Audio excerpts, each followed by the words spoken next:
bavandimwe bene rubanda duhuje umukiza ndabashuhuje kandi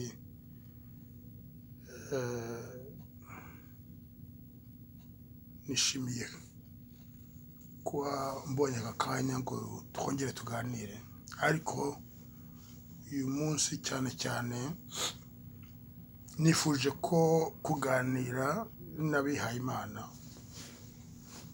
b'Abanyarwanda, b'Abarundi, abatwumva bose mu rurimi rwacu. Gitumye nshatse kuganira n'abihaye Imana kuri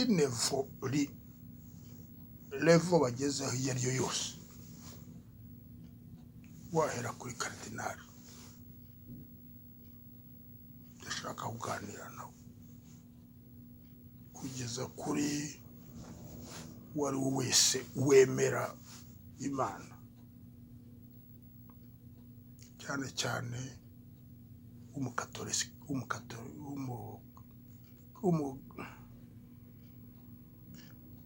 chrétien, umukristo. Impamvu nshatse kuganira nabo ni uko maze iminsi mbereka amateka y'u Rwanda uko yagombye kuba avugwa, nshingiye kuri bimwe, ariko nshingire ku kwemera. Abakirisitu tugenderaho. Ndafite utubazo nshaka kubaza abantu bize teoloji, bigisha ukwemera mu gihugu cyacu, b'Abanyarwanda cyangwa hanze.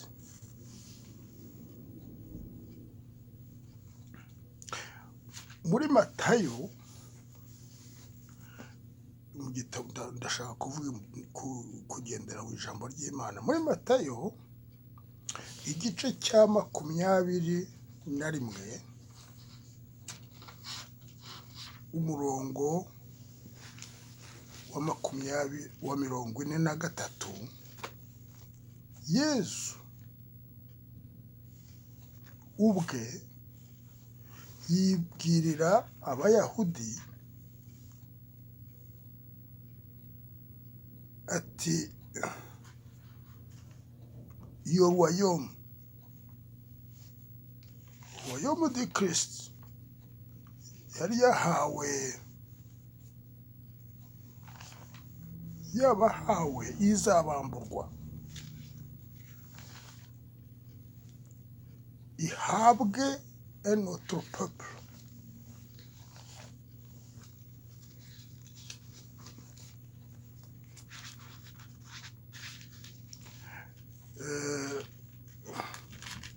Kandi iyo peuple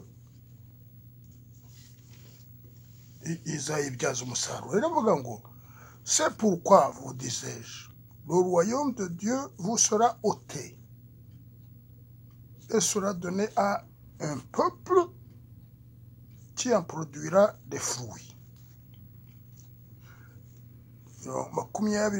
Matayo 21 umurongo wa 43.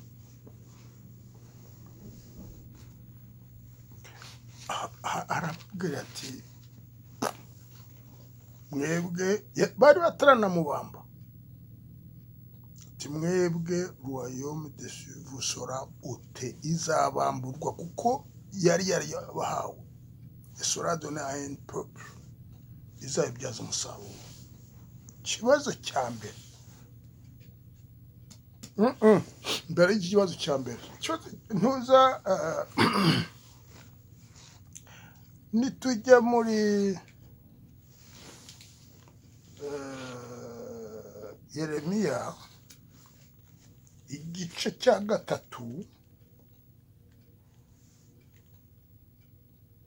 umurongo wa 18 aravuga ngo en ce jour-là la maison de Juda se joindra à la maison d'Israël. Muri iyo minsi, muri icyo gihe, ngo inzu ya Yuda, bazi ko kera hariho royaume zari ebyiri, iyo muri sud n'iyo muri nord. Iyo muri sud niyo ya Yuda, donc ni ubutware bwari kwa Yuda. Hariho haturukaga David na Salomo, hakaba na royaume yo haruguru. Bavuga ngo en ce jour-là la maison de Juda se joindra à la maison d'Israël. La maison Israël yari ruguru, hanyuma et des contrées du nord, n'ubundi buce bwo muri nord. Elles reviendront ensemble au pays dont j'ai donné la possession à leur père. Mwumve, au pays, reviendront ensemble au pays où j'ai donné la possession à leur père. Narahawe igihugu nahaye, wa mugani wa nyiramu hagati basobambere ababyeyi banyu.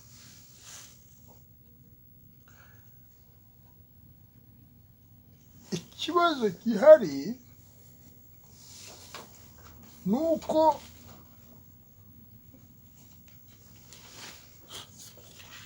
igihugu yahaye baso bambere, hari icyo yahaye Aburahamu. Ati aho ngaho ureba nahawe intuti, naho bari igihugu aho yahaye Aburahamu. Ariko muri Ezekiyeli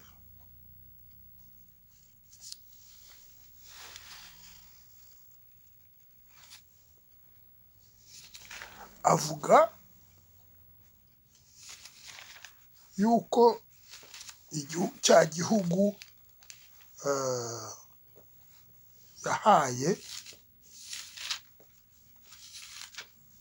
les parents bazahuriramo ari igihugu yahaye Yakobo.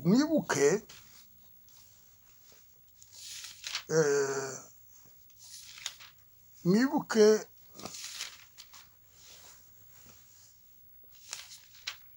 Yakobo, vision ya Yakobo, Imana yamweretse ahantu yari aryamye, ati hose ruguru, hirya, hino no hino, ati aho hose niho nahawe.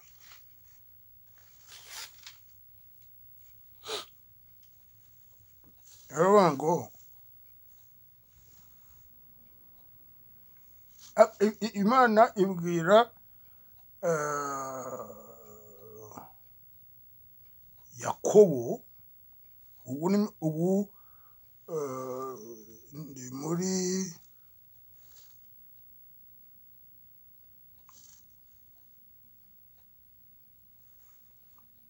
Ezekiyeli 37.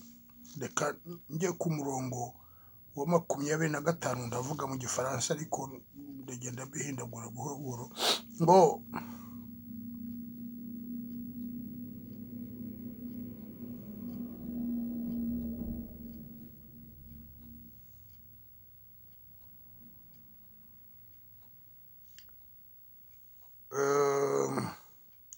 je vais recueillir les Israélites d'entre les nations où ils sont épars, Je vais les rassembler de partout pour les rassembler dans le pays, sur les montagnes d'Israël.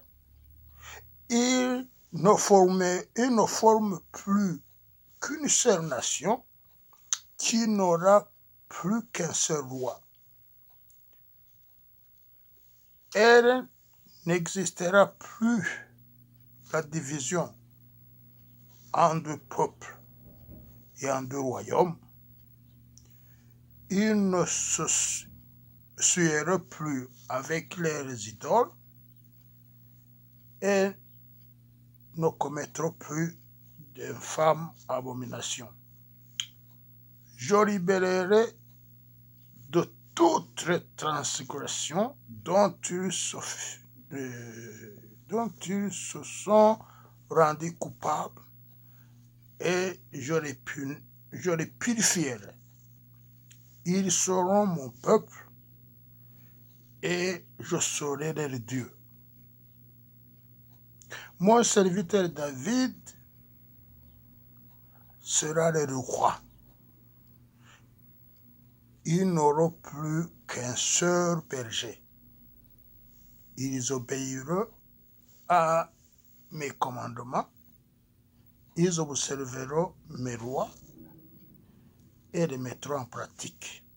Ils habiteront le pays que j'ai donné à mon serviteur Jacob, celui où vos pères ont séjourné. Ils demeureront, eux, leurs fils, et les enfants de leurs fils, pour toujours. David, mon serviteur, sera le roi pour toujours. Je conclurai avec eux une alliance de paix, un traité éternel. Je les planterai et les multiplierai. J'habiterai pour toujours, j'établirai pour toujours mon sanctuaire chez eux. Ma résidence sera au milieu d'eux. Je serai leur Dieu, ils seront mon peuple. N'ibintu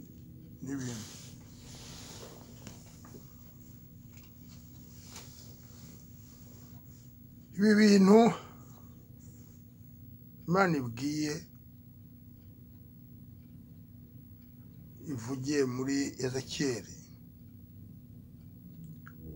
ndabona impamvu abayahudi uyu munsi bavuga ko Ezekiyeli ari umuntu wishyizeho, ibyo avuga ntabizi, ibyo avuga si ibyabo, ibyo avuga c'est un faux prophète, kuko ibavuga ntaho babibona iwabo uyu munsi. None dore ikibazo ndimo mbaza abihaye Imana ariko bo mu ngero zo hejuru, ko barimo bavuga, barimo barabyemeza ku munwa gusa, ariko ku mutima bakora ibindi, ngo turi mu bihe bya nyuma, ariko sinzi n'uwigeze nabivuga dayeri. Ibi bintu, iyi profesi ya Ezekiyeli,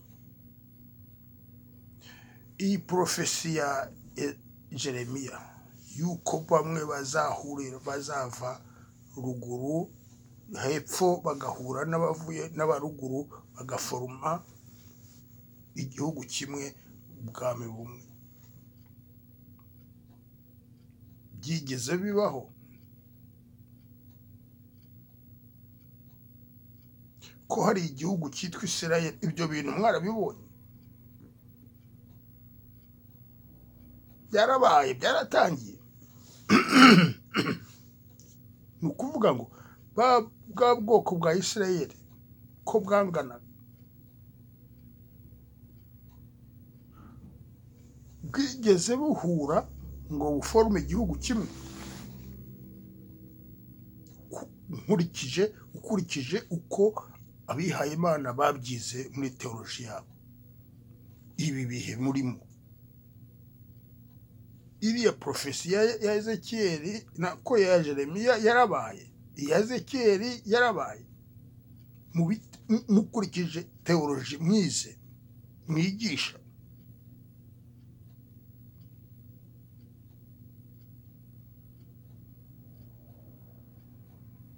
Kuko yaba yarabaye,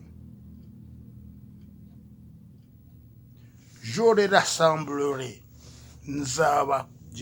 nzabahuza, nzabavana hirya iyo ngiyo.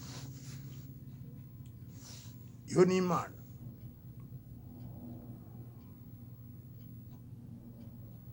Kandi ibikorwa by'Imana bikorwa biramenyekana.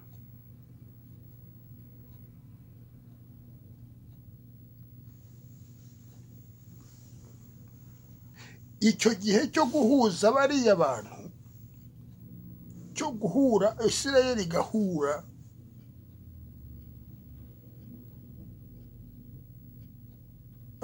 na Yuda bigaforoma nuza, icyo gihe kirateganijwe. Guhura ntabwo bihagije, harimo ibizakorwa, hari n'igihe bizanakorerwa. Ibyo birateganijwe n'umuhanuzi Jeremiya kuva igice Jeremiya igice cya 27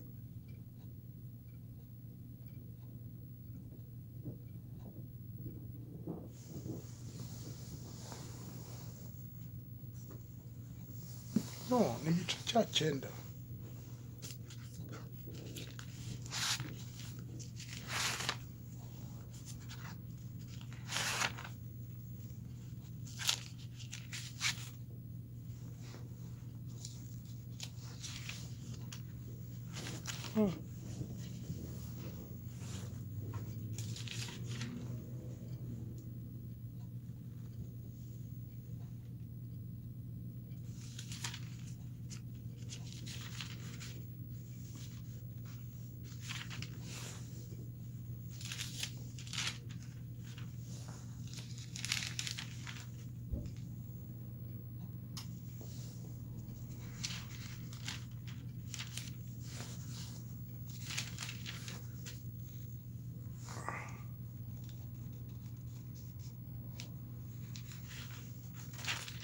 Jeremiya avuga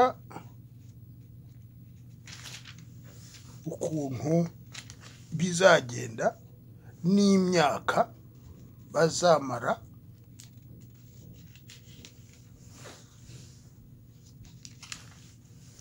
imyaka 77 490.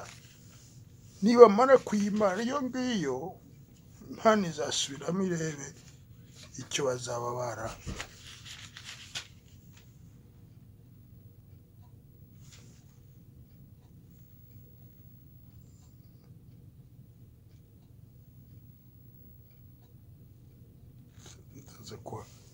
Ndaze kuhareba ntabwo Jeremiya. Noneho yavuze yabahaye imyaka 490. Noneho Imana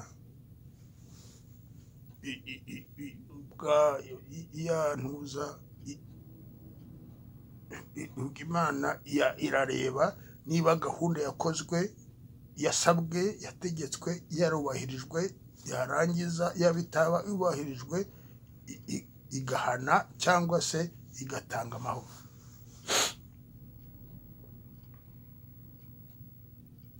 Noneho rero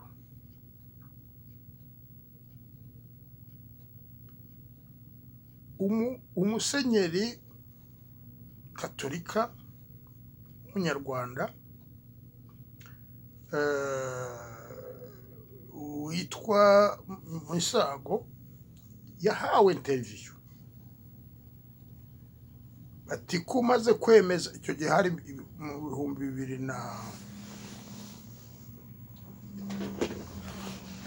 2002 bamubaza byinshi bijyanye n'ibyo yemeje ko Yezu atigeze abonekera cyangwa se, noneho arabisobanura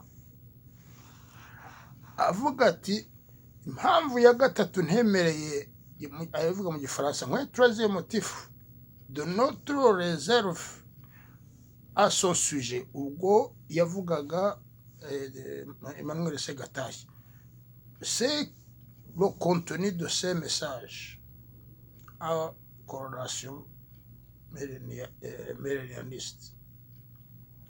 Son message consistait en effet dans des prédictions sur l'imminence du retour du Christ sur la terre et sur la fin du monde. Habituellement, l'Église se méfie de ce genre de message.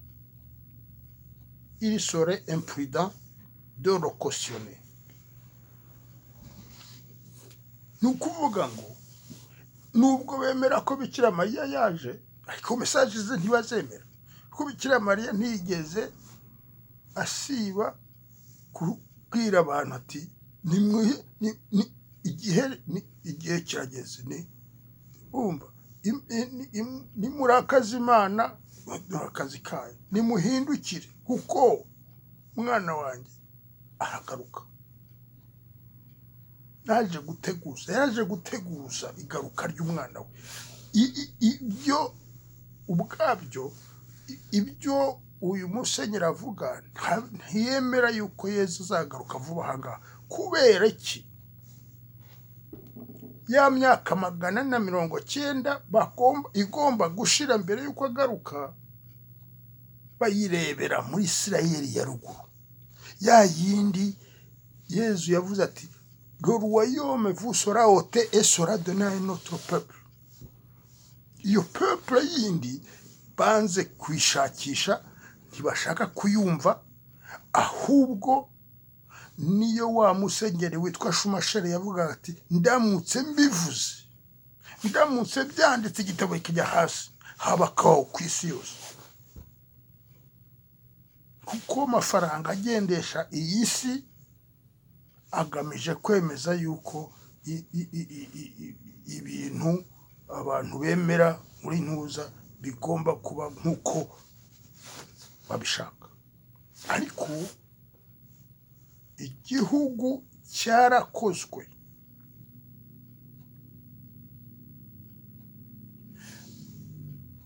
ntabwo abasenyeri bashobora kuzanyereka aho Isirayeli barimo bavuga ubu ngubu yemejwe n'umuryango w'abibumbye muri 48 hashize amezi angahe u Rwanda rwemeje Kristo umwami. Habaye ikibazo, kandi icyo kibazo musenyeri ni Mutagatifu Paul yarakivuze, yaracyanditse, zarebe mu Baroma.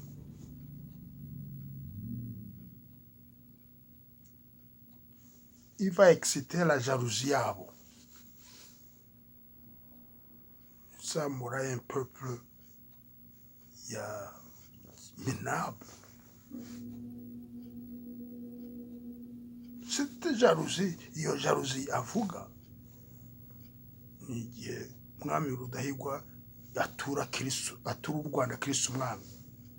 En fait, sino kumutura uko n'urwe, niwe warwiremeye, ni umwami Rudahigwa wabyivugira, niwe warwikoze. Ndababwira nti umwami bamwe bamwita Gihanga, abandi bamwita Ndoli.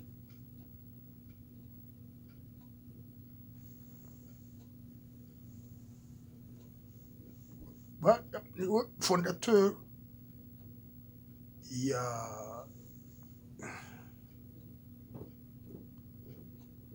dynastie Nyiginya.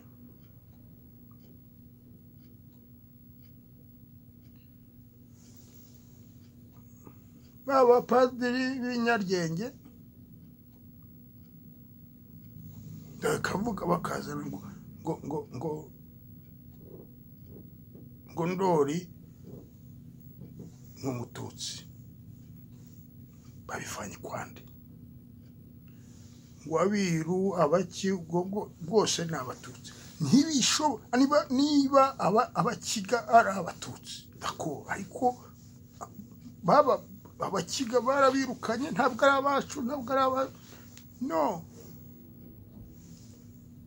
Le centre y'ubumwe bw'igihugu by'u Rwanda bushingiye kuri Ndorwa na Nduga yabaye byaforumye u Rwanda. Nduga ni ukuvuga le sud, Ndorwa ni ukuvuga le nord, nord y'u Rwanda na sud y'u Rwanda. Nabo ngabo bamwe babita ngo naba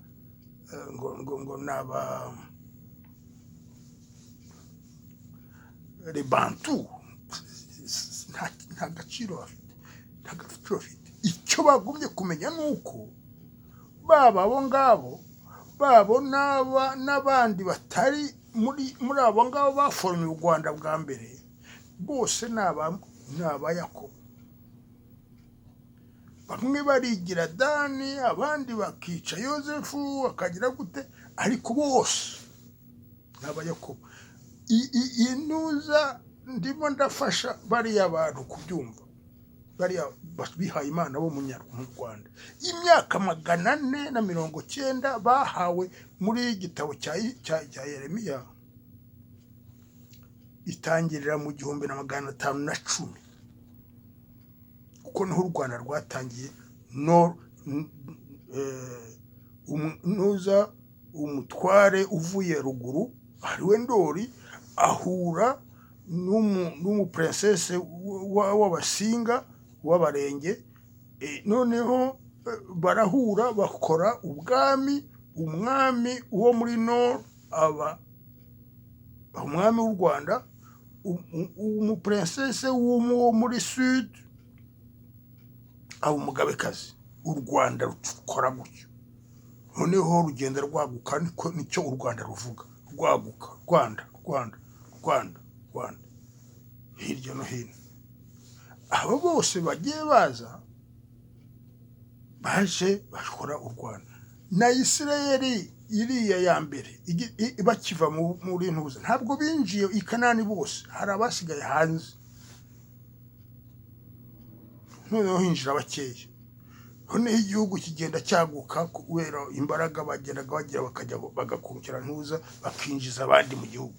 Aho bose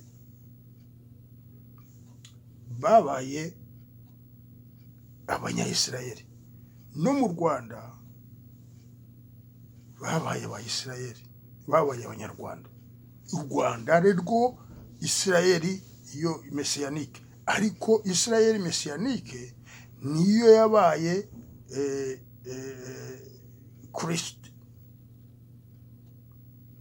Christian, abakristo baturuka kuri Kristo. Isirayeli ni Kristo.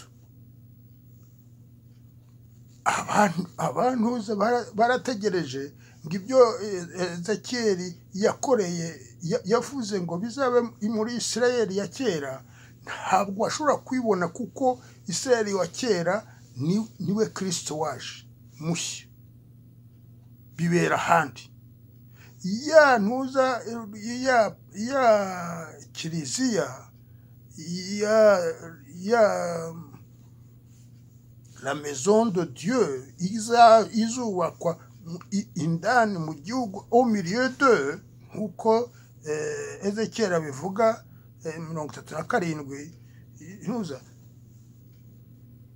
ikibeho harimo harubakwa cyangwa niba hataratangira Yezu na Bikira Mariya barabishimangiye yuko hazubakwa ingoro y'Imana hariya. Niyo mpamvu babwira nti waba uri umuyisilamu, waba uri umuporoso uwo ari we wese, kuko ni benshi n'ubwoko bwinshi,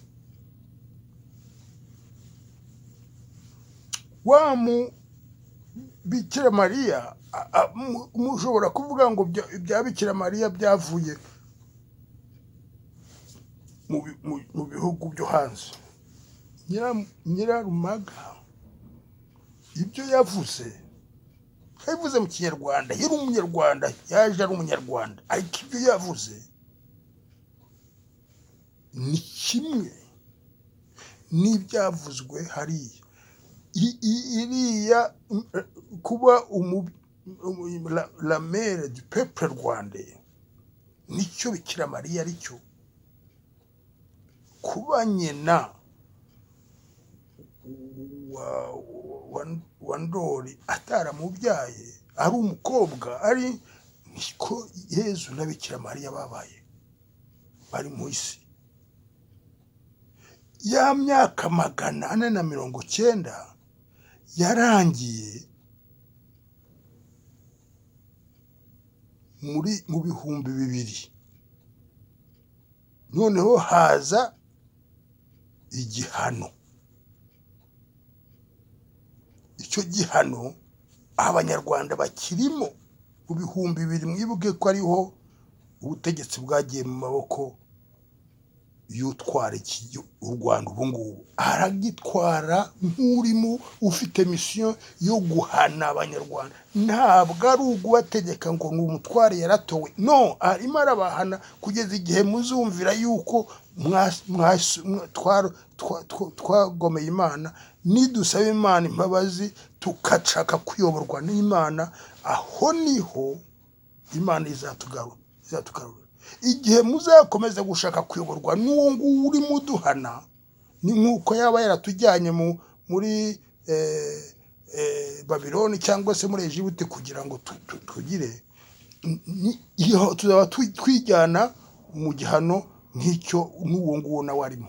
Ndabatuye Imana Yezu Kristo abane namwe na Bikira Mariya, umubyeyi muhire w'Imana. Ndabashimiye, murakoze.